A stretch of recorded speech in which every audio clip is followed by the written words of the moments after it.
Brandon Sanderson. Branderson. Why is this his name?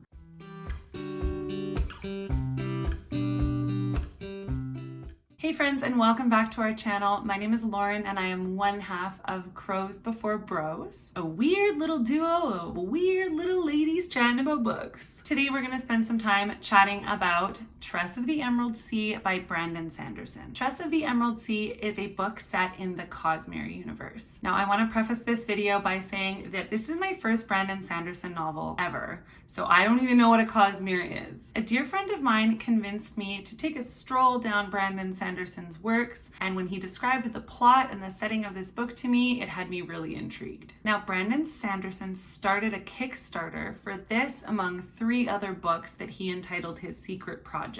Tress was the first of the releases, and it's now available to everyone at your local bookstore. Fun fact, this is the most funded project on Kickstarter with over $41,000 in backers. Tress of the Emerald Sea is a fantasy sci-fi clocking in at 365 pages. It's narrated from the perspective of a very interesting kind of dopey character named Hoyd. I pretty much picture him looking like this for the majority of the book. The story follows our main character, Tress, aptly named for her unruly hair, as she sets out on a wild adventure to find her lost love, Charlie. At the very outset of the book, we meet Tress on a wee little island surrounded by the Emerald Sea. She's a simple gal who loves cups and is seemingly satisfied with her sweet little provincial life. You're probably thinking that the Emerald Sea sounds gorgeous by its name, right? But it's actually full of danger spikes! The seas in this world are made of deadly spores that react when they interact with water. As an example,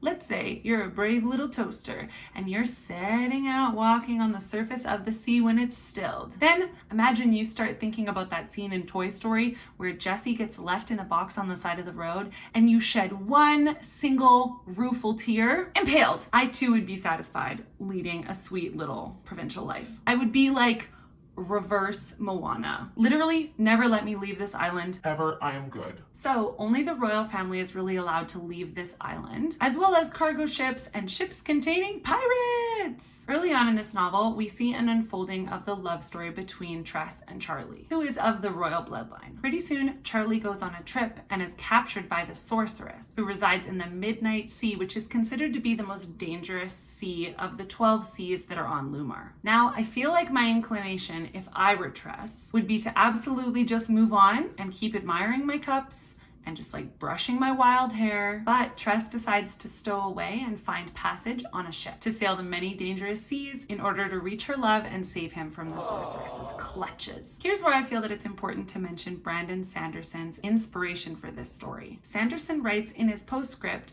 that he was inspired by the story of The Princess Bride, and more specifically that he wondered how the story would look if Buttercup didn't just sit around being mopey and actually did something about her heartbreak. I personally would definitely be moping. Luckily, this book is far more exciting than I am. Tress finds many new friends in her travels on a ship called the Crow's Song, and along the way to rescue her man, she really finds herself in her sense of adventure. I would say that this book would be a really good fit for you if you love pirates, badass females coming into their confidence, conceptually really lush worlds, or if you enjoyed the movie Ratatouille. Pause me if this sounds like it's up your alley and go read this book. I really, really loved it and I would highly recommend it. Now for some spoilers. So on the Crow's Song, we meet many odd duck friends, including my personal favorite, Huck, the rat who repeatedly tries to convince Tress that this is a bad idea. We also meet a Dr. Healer type who keeps trying to convince Tress to part with her body parts, and Crow, the existing evil captain of the Crow's Song, who is cursed and dying by the moment as a result, and a handful of others. Full disclosure, I think this book is going to need a reread from me at some point in time this year. I've been really lacking in focus lately, like more so than usual, and maybe I didn't give the supporting cast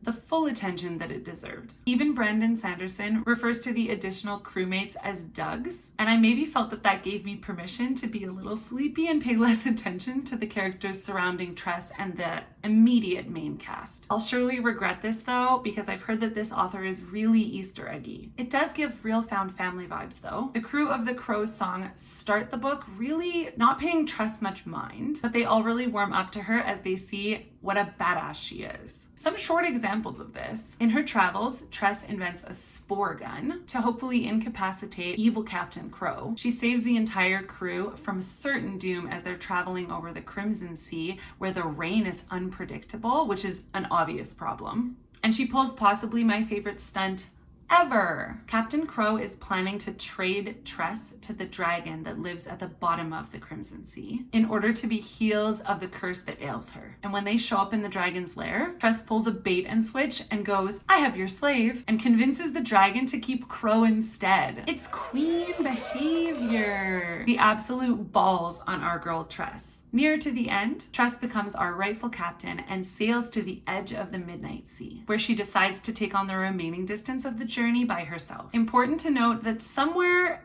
in the Crimson Sea, Huck the Rat and Hoyd, our dopey narrator, have committed a treason of sorts and dumped all of the crew's food in order to stop Tress's travels. So Tress has lost trust in her rat companion. Even still, Huck offers to go with her in a single rowboat, and she suspiciously accepts. Fast forward a scary boat ride a la Shrieking Eels, and a big phallic silver building holding our sorceress, and we soon come before the book's big antagonist. And in this final scene, we find out that Huck was Charlie all along! Ridiculous!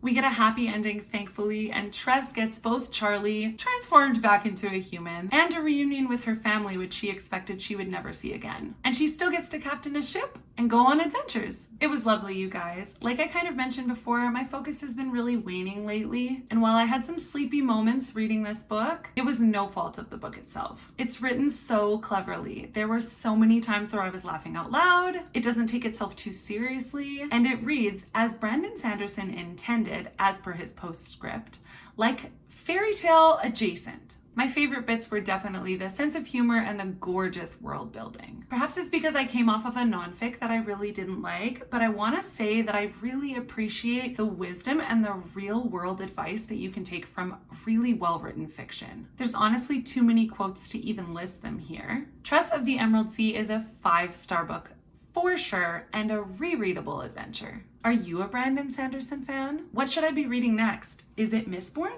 I hope it's Mistborn. Comment below your faves in this genre. We really love reading your comments and taking your suggestions too. Make sure to like and subscribe as we put out new videos a few times a month. Thanks so much for watching. We love you. Bye! Ah!